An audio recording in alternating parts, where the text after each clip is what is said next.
نحمده ونصلي على رسوله الكريم أما بعد فأعوذ بالله من الشيطان الرجيم بسم الله الرحمن الرحيم رب اشرح لي صدري ويسر لي أمري واحلل عقدة من لساني يفقهوا قولي رب زدني علما اللهم فقهنا في الدين ربي يسر ولا تعسر آمین یا رب العالمین۔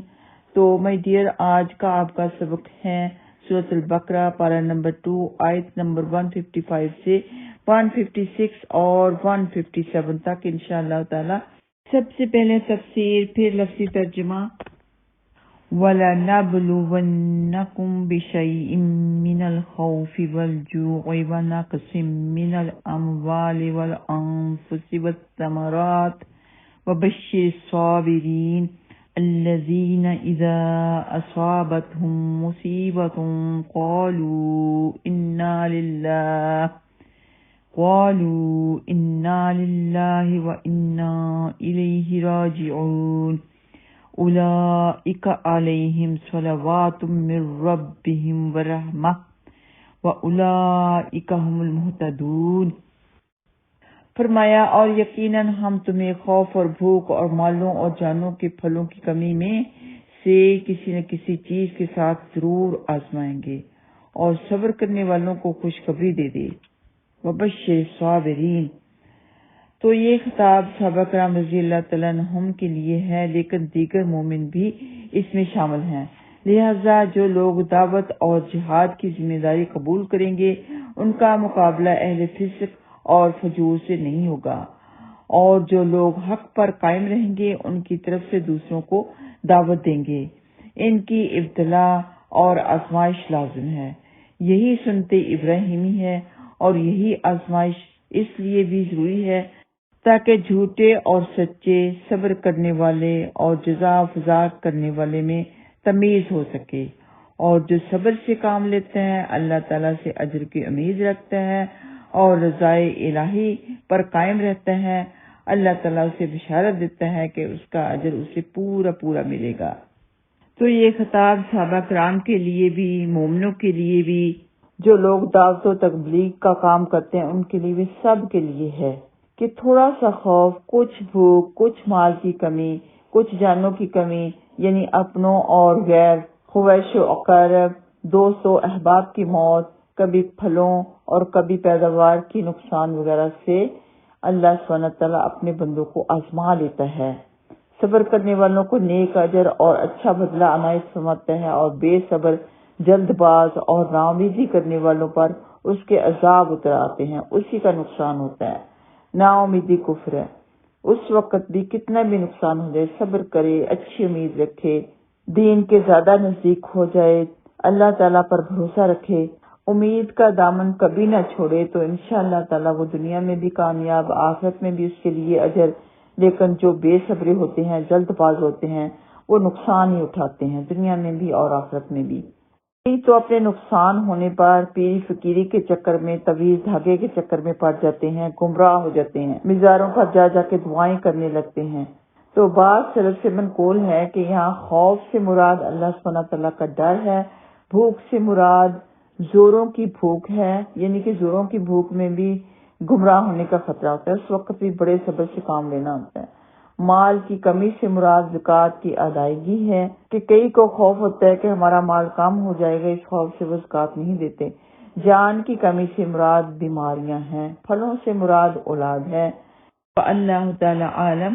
تو سیدہ عائشہ صدیقہ رضی اللہ تعالیٰ عنہ بیان کرتی ہیں کہ رسول اللہ صلی اللہ علیہ وسلم نے ایک رات بیداری میں گزاری۔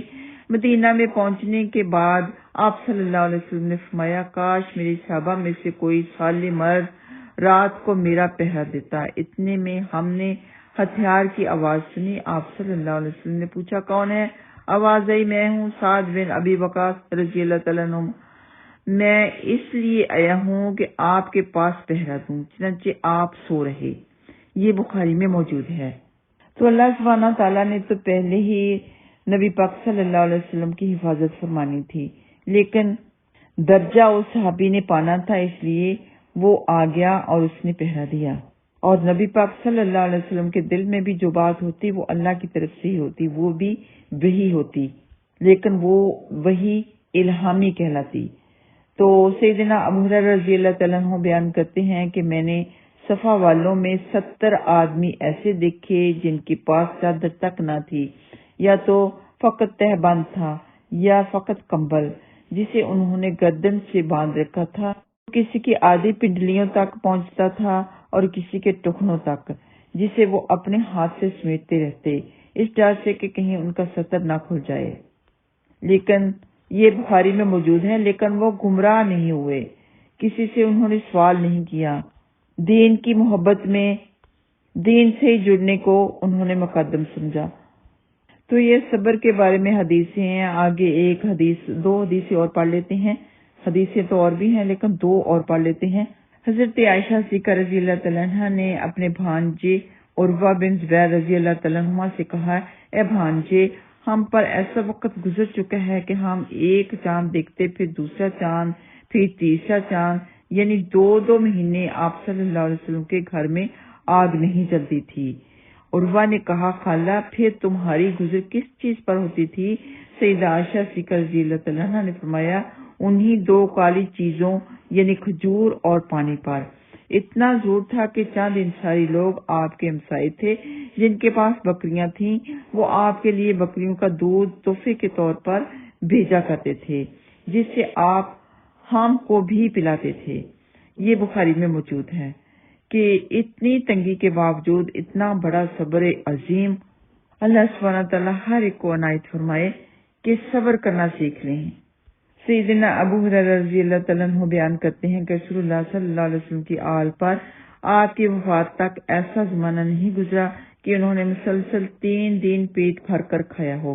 یہ بخاری میں موجود ہے۔ تو انہیں رزق کی تنگی سے آزمایا گیا اور امت کے لیے بھی ایک مثال قائم کرنی تھی کہ صبر اس طرح کرنا ہوتا ہے۔ تو آگے اللہ سبحانہ تعالیٰ آیت نمبر 156 میں فرماتے ہیں، لوگوں پر جب کوئی مصیبت واقع ہوتی ہے تو کہتے ہیں ہم اللہ ہی کا مال ہیں اور اسی کی طرف لوٹ کر جانے والے، کہتے ہیں انا للہ و انا الیہ راجعون۔ ان لوگوں کے اللہ سبحانہ تعالیٰ نے تعریف کی ہے جو لوگ ہر مصیبت کے وقت، ہر پریشانی کے وقت یہ الفاظ کہتے ہیں، ہر نقصان کے وقت یہ الفاظ کہتے ہیں، ان کی زبان پر یہی الفاظ رہتے ہیں۔ کوئی چیز گم ہو جاتی ہے تب بھی انا للہ و انا الیہ راجعون، کہ ہم تو صرف اللہ کے لیے ہی ہیں اور اسی کی طرف لوٹ کر جانے والے ہیں۔ فوراً اپنی تقدیر پر اپنی رضا کا اظہار کرتے ہیں اور کہتے ہیں کہ ہم اللہ کے غلام ہیں، ہماری جانیں اور ہمارے اموال سب کچھ اللہ سبحانہ تعالیٰ کی ملکیت ہیں، وہ جسے چاہے جیسے چاہے تصرف کر دے، اس پر کوئی اعتراض نہیں ہونا چاہیے۔ انا للہ و انا الیہ راجعون۔ تو بعض لوگ صرف یہی سمجھتے ہیں کہ کوئی مر جائے تبھی انا للہ و انا الیہ راجعون کہنا چاہیے۔ تو جب کوئی نقصان ہو جائے، آپ کا کوئی پریشانی ہو، کوئی چیز گم ہو جائے، تب بھی انا للہ و انا الیہ راجعون کہنا چاہیے۔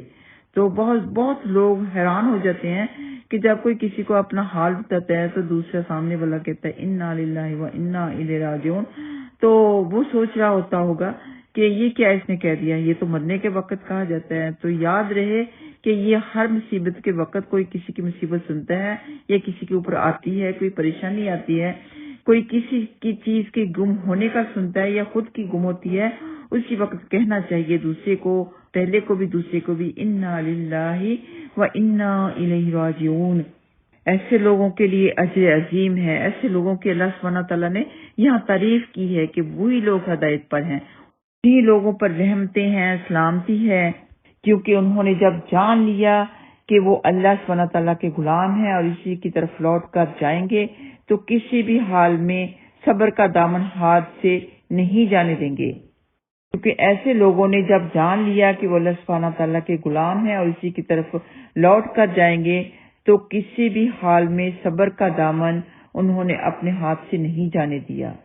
صبر کرنے والوں کے لیے اجر عظیم ہے۔ اس کے متعلق بہت سی احادیث آئی ہیں۔ تو یہاں پر ایک اور بہت ہی مشہور حدیث جو ہے وہ یہاں پہ لے کے آنا ضروری سمجھتے ہیں، اور وہ یہ کہ حضرت ام سلمہ رضی اللہ تعالیٰ عنہ بیان کرتی ہیں کہ جب ابو سلمہ یعنی کہ ان کے خاوند رضی اللہ تعالیٰ عنہ فوت ہو گئے، میں نے اس طرح کہا جس طرح نبی پاک صلی اللہ علیہ وسلم نے مجھے حکم دیا تھا، تو اللہ سبحانہ تعالیٰ نے مجھے رسول اللہ صلی اللہ علیہ وسلم کی صورت میں ان سے بہتر بدل عطا فرمایا۔ وہ کیا کلمات تھے؟ انا للہ و انا الیہ راجعون، اللہم اجرنی فی مصیبتی واخلف لی خیرا منہا۔ تو یہ الفاظ ضرور کہنے چاہیے۔ جو آپ کا نقصان ہوتا ہے، جو آپ کی چیز چلی جاتی ہے، جو کہ آپ کا فوت ہو جاتا ہے، تو اس کے بدلے میں بہت بہترین نعم البدل اللہ سبحانہ تعالیٰ عطا فرماتے ہیں۔ تو ان کو بہتر بدل کیا عطا فرمایا تھا؟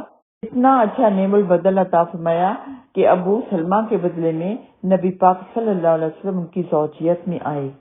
سیدنا اسامہ بن زید رضی اللہ تعالیٰ عنہما بیان کرتے ہیں کہ جب رسول اللہ صلی اللہ علیہ وسلم کا نواسہ یعنی حضرت زینب رضی اللہ تعالیٰ عنہ کا بیٹا فوت ہو گیا تو آپ صلی اللہ علیہ وسلم نے اپنی بیٹی سے فرمایا، یوں کہو، ان للہ ما اخذ ولہ ما عطا وکل شیء عندہ باجل مسمی۔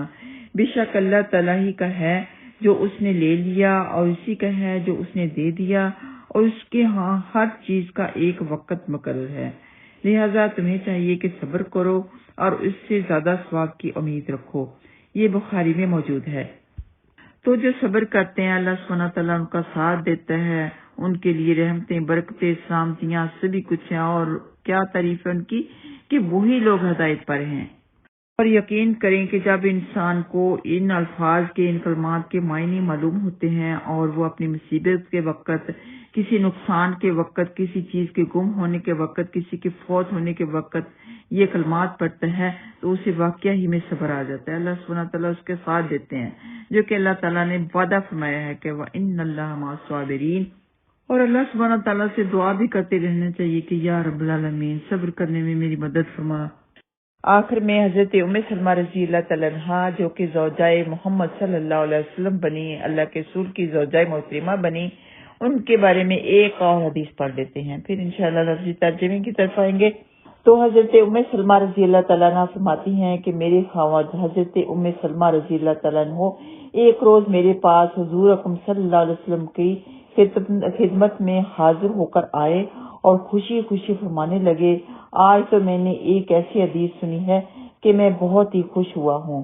وہ حدیث یہ ہے کہ جس کسی مسلمان کو کوئی تکلیف پہنچی اور وہ کہے، یعنی یہ دعا پڑھے، اللہم اجرنی فی مصیبتی واخلف لی خیرا منہا، یعنی اللہ مجھے اس مصیبت میں اجر دے اور مجھے اس سے بہتر بدلہ عطا فرما، تو اللہ تعالیٰ اسے اجر اور بدلہ ضرور دیتا ہے۔ حضرت ام سلمہ رضی اللہ تعالیٰ عنہ فرماتی ہیں کہ میں نے اس دعا کو یاد کر لیا، پھر جب حضرت ام سلمہ رضی اللہ تعالیٰ عنہ کا انتقال ہوا تو میں نے آیت انا للہ و انا الیہ راجعون پڑھ کر پھر یہ دعا بھی پڑھ لی، لیکن مجھے خیال آیا کہ بھلا ابو سلمہ سے بہتر شخص مجھے اور کون مل سکتا ہے۔ جب میری عدت گزر چکی حدیث تو کافی لمبی ہے، لیکن آخر میں یہ ہوا کہ نبی پاک صلی اللہ علیہ وسلم نے ان کو پیغام نکاح دیا، تو انہوں نے کہا کہ میرے تو بچے بھی ہیں اور میری زیادہ عمر بھی ہے۔ نبی پاک صلی اللہ علیہ وسلم نے فرمایا مجھے کوئی عذر نہیں۔ فرماتی ہے چنانچہ میرے نکاح اللہ سبحانہ تعالیٰ کے نبی حضرت محمد مصطفیٰ صلی اللہ علیہ وسلم سے ہو گیا، اور مجھے اللہ سبحانہ تعالیٰ نے اس دعا کی برکت سے میرے میاں سے بہت ہی بہتر یعنی اپنا رسول صلی اللہ علیہ وسلم عطا فرما دیا۔ فالحمدللہ۔ حضرت ابو سنان رضی اللہ تعالیٰ عنہ بیان فرماتے ہیں کہ میں نے اپنے ایک بچے کو دفن کیا، ابھی میں اس کی قبر میں سے نکلا نہ تھا کہ ابو طلحہ رضی اللہ تعالیٰ عنہ انہوں نے میرا ہاتھ پکڑ کر مجھے نکالا اور کہا، سنو میں تمہیں ایک خوشخبری سناؤں۔ رسول اللہ صلی اللہ علیہ وسلم نے فرمایا ہے کہ اللہ تعالیٰ ملک الموت سے دریافت فرماتا ہے، تو نے میرے بندے کی آنکھوں کی ٹھنڈک اور اس کا کلیجہ کا ٹکڑا چھین لیا۔ وہ کہتے ہیں یا اللہ تیری تعریف کی اور انا للہ و انا الیہ راجعون پڑھا۔ اللہ سبحانہ تعالیٰ فرماتے ہیں اس کے لیے جنت میں ایک گھر بناؤ اور اس کا نام بیت الحمد رکھو۔ تو صبر کرنے پر، یہ کلمات کہنے پر اتنا بڑا اجر دے دیتا ہے کہ ایک اسپیشل گھر ہوگا جس کا نام بیت الحمد ہوگا، اس میں اس کو ٹھکانہ دیا جائے گا۔ تو مصیبت کے وقت، پریشانی کے وقت کوئی فوت ہو جائے، کوئی نقصان ہو جائے، کوئی رزق میں کمی ہو، کچھ بھی ہو تو کیا کہنا ہے؟ انا للہ و انا الیہ راجعون، اللہم اجرنی فی مصیبتی واخلف لی خیرا منہا۔ صرف کہنا ہی نہیں بلکہ ان کلمات پر عمل بھی کرنا ہے۔ ذہن میں یہی خیال رکھنا ہے کہ یہ دنیا تو فانی ہے، اس جہان سے تو رخصت ہو جانا ہے، کوئی بات نہیں۔ اگر کوئی ایسا نقصان ہو گیا، کوئی ایسی مصیبت آ گئی، کوئی ایسی پریشانی آ گئی، یہ تو کچھ دنوں کی ہے، اصل ٹھکانہ تو ہمارا جنت میں ہے۔ تو کیا پائیں گے انشاءاللہ تعالی؟ بیت الحمد والا گھر۔ آئیے آتے ہیں لفظی ترجمہ کی طرف۔ ولا اور یقیناً نبلونکم ہم آزمائیں گے تم کو بے شیئن کچھ، من الخوف خوف سے، والجوع اور بھوک سے، ونقص اور کمی کر کے، من الاموال مالوں میں سے، والانفس اور جانوں میں سے، والثمرات اور پھلوں میں سے، وبشر اور خوشخبری دے دے الصابرین صبر کرنے والوں کو، الذین وہ لوگ جو اذا جب اصابتہم پہنچتی ہے ان کو، اصابتہم پہنچتی ہے ان کو، مصیبت کوئی مصیبت، قالوا وہ سب کہتے ہیں، انا بے شک ہم، للہ اللہ کے لیے ہیں، اور انا بے شک ہم الیہ اسی کی طرف، راجعون سب لوٹنے والے ہیں۔ کیا ہے ان کے لیے؟ اولئک یہ وہی لوگ ہیں کہ علیہم ان پر صلوات عنایات ہیں، من ربہم ان کے رب کی طرف سے، ورحمہ اور رحمت بھی ہے، واولئک اور وہی لوگ، ہم المہتدون وہی ہدایت یافتہ ہے۔ اللہم اجعلنا منہم، وآخر دعوانا ان الحمد للہ رب العالمین۔ السلام علیکم ورحمۃ اللہ وبرکاتہ۔